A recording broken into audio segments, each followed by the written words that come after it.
Welcome to the Civic Brief with Dr. Isaiah Ike Wilson III, where complex issues meet everyday lives. Now, let's begin.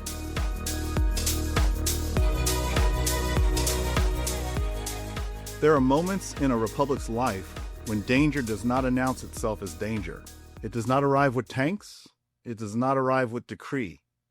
It arrives as normalization. A speech here, a threat there, an executive order framed as necessity, a raid described as enforcement. Each action taken alone can be argued over, explained away, litigated in good faith. But history rarely moves one action at a time. It moves through accumulation. And what we are living through now is not chaos, it's preparation. This is the Civic Brief. I'm Dr. Ike Wilson. And what we're going to do today is we're going to name the system, and we're going to talk about scandal, or more importantly, we're going to talk about a system of scandal, which I call Scandology. So we have a language problem today. We keep calling what we're experiencing scandal as if exposure alone were corrective, as if outrage automatically produced accountability, as if attention were the same thing as consequence. Well, it's not. What we're living under now is something different. I call it Scandology. The use of permanent scandal as a governing system. In Scandology, scandal does not threaten power, it stabilizes it. Exposure replaces enforcement. Investigation substitutes for resolution. Performance stands in for repair. Democracy looks busy. Institutions appear active, but nothing fundamentally changes. This is not because journalists stop reporting, or because citizens stop caring. It's because systems under legitimacy strain, well, they adapt. When formal accountability becomes too slow, too politically costly, or too destabilizing, scandal becomes the pressure valve. Outrage, it becomes vented. Power, though, remains. Now, one reason this moment feels disorienting is that we keep trying to understand it one issue at a time. Immigration here, policing there, elections somewhere else, but nothing here is isolated. Immigration policy bleeds into domestic policing. Domestic policing, well, it bleeds in the racial hierarchy. Racial hierarchy bleeds into national identity, and national identity bleeds into foreign policy, leaving foreign policy bleeding right back into domestic legitimacy. This is what compound risk looks like. Multiple systems interacting simultaneously, amplifying one another's effects. Now, when governance failures occur under compound conditions, they don't stay contained. Just like the word says, they compound.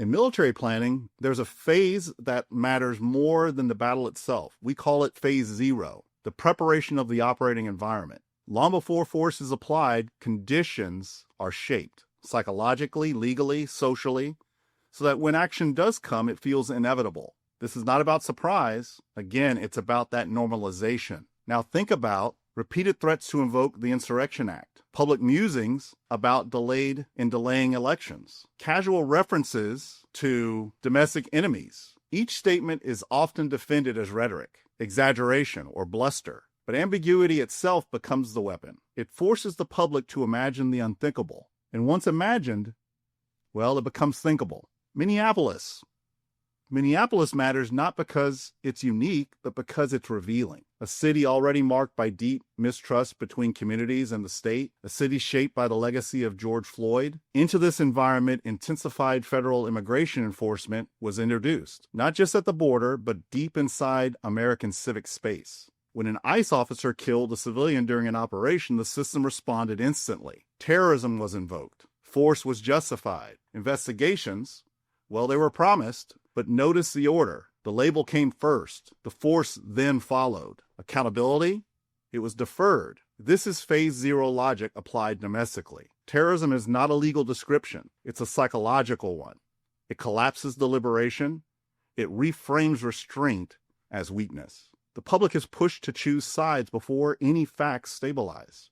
And once that happens, accountability has already slipped behind tempo. Modern democratic systems correct harm slowly. Oversight always trails enforcement. Courts trail executive action. Public understanding, therefore, trails implementation. This lag is not neutral. In coercive systems, lag always favors force. By the time accountability mechanisms catch up and engage, if frankly they do it all, Harm has already occurred. The illegality has already taken place. The system learns the wrong lesson. And if it can act first and explain later, or not at all, well, the system then wins at the public's cost. Let's look at Maine, the state of Maine. Maine enters this story not as a site of violence, at least not yet, but as a site of anticipation. Reports of intensified enforcement there have already altered behavior. Communities adjust before policy even arrives. Fear becomes governance in advance. This is preparation without deployment. Enforcement by shadow. This is efficient. And folks, it's also coercive.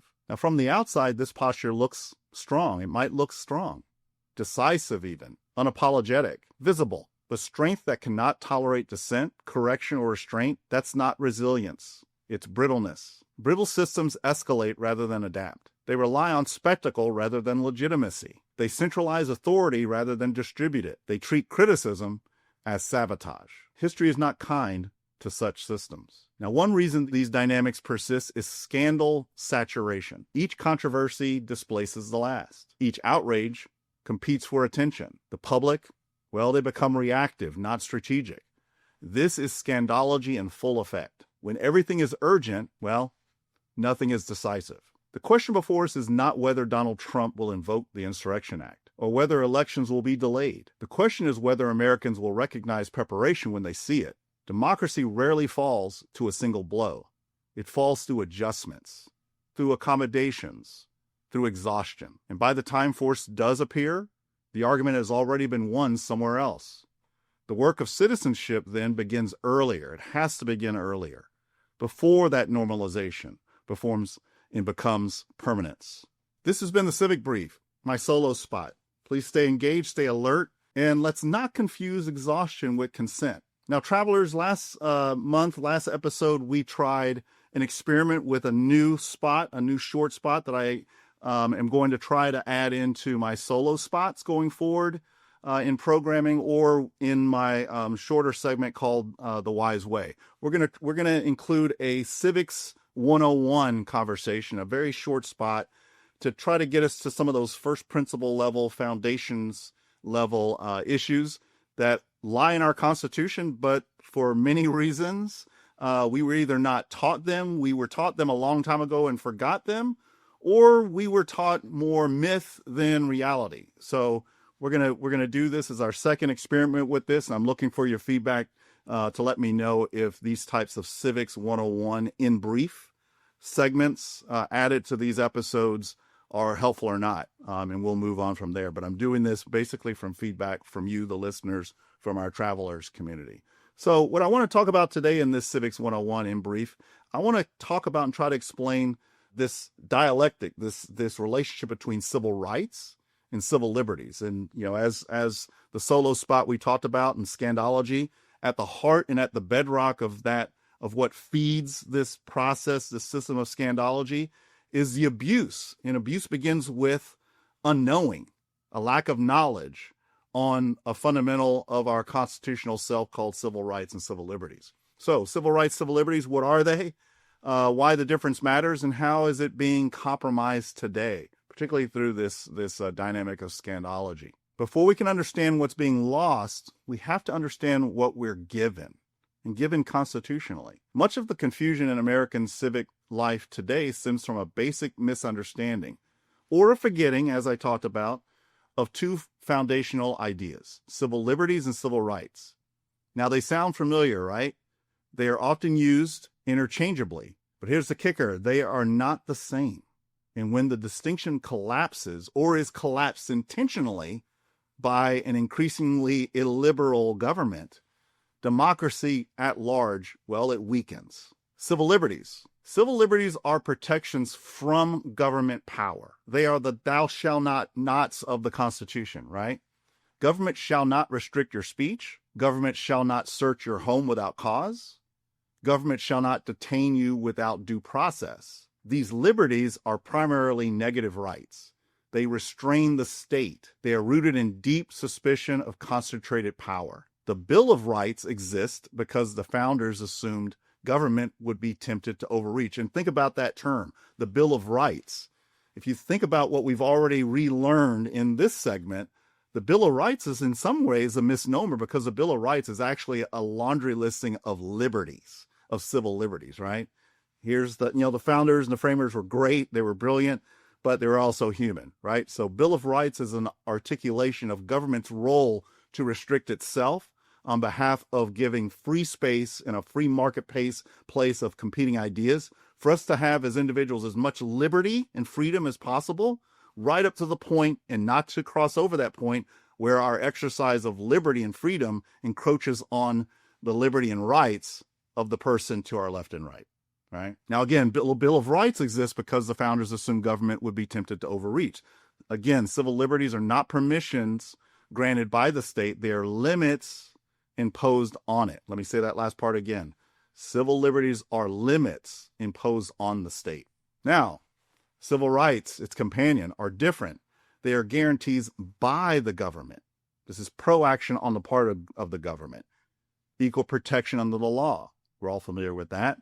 Equal access to public institutions, protection from discrimination based on race, religion, sex, or national origin. We're all familiar with those things.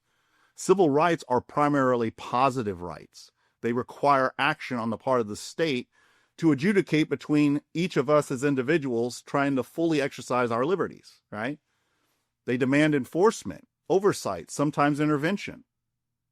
Now, where civil liberties ask government to step back, civil rights require government to step in, and that difference really, really matters. Healthy democracies depend on the balance between these two. Liberties restraining power, rights disciplining its use. Now, when liberties are protected but rights are ignored, inequality flourishes. But when rights are declared but liberties are suspended, authoritarianism then follows. The Constitution, our Constitution, we the people's Constitution, was designed to hold both in tension, in balance, in equipoise. Big word for a very simple idea, to hold it in balance. Not to eliminate conflict, but to manage it through law. Again, John Adams, that famous quotation by our founder, John Adams, "Give me a country of laws, not of men." This is what we're talking about here in the implementation structure of the balance point between government's role in ensuring as much civil liberty as we can attain as individuals and communities, but having that government still being there as a referee, if you will, to make sure that our full exercise of liberty does not encroach on the rights or deny the rights of others. Today, that balance is being compromised, right, to say the least. Not through formal abolition, but through redefinition. Civil liberties are increasingly reframed as security risk. Protests become unlawful assembly. Dissent becomes instability. Due process becomes operational delay. And at the same time, civil rights are quietly downgraded, treated as privileges, contingent on behavior, identity, or perceived loyalty. The state doesn't say you no longer have rights. It does say under these conditions, those rights must wait. That is how erosion happens, folks. The role of government and democracy is not to choose between liberty and order. Let me say that again. The role of government in a democracy is not to choose or force our choosing between liberty and order. It's to govern through restraint. Force is not illegitimate. Enforcement is not optional. But legitimacy depends on how power is exercised, when and against whom. When security logic overrides constitutional logic, the state may remain powerful, but it stops being democratic. Now, civil liberties and civil rights, they're not abstractions, as I hope I've demonstrated in this short segment. They are lived experiences. Just talk to the community and the people in Minneapolis, Minnesota these days. When either is compromised, citizens feel it long before courts rule on it. Understanding the difference is not an academic thing. It's civic self-defense. Because a society that cannot name what it is losing, well, that same society will struggle to protect it. This again has been the Civic Brief. I'm still Dr. Ike Wilson. Clarity, folks, is not comfort, but it is our collective and individual protection. So be safe, protect those liberties and rights, and see you next time. Cheers.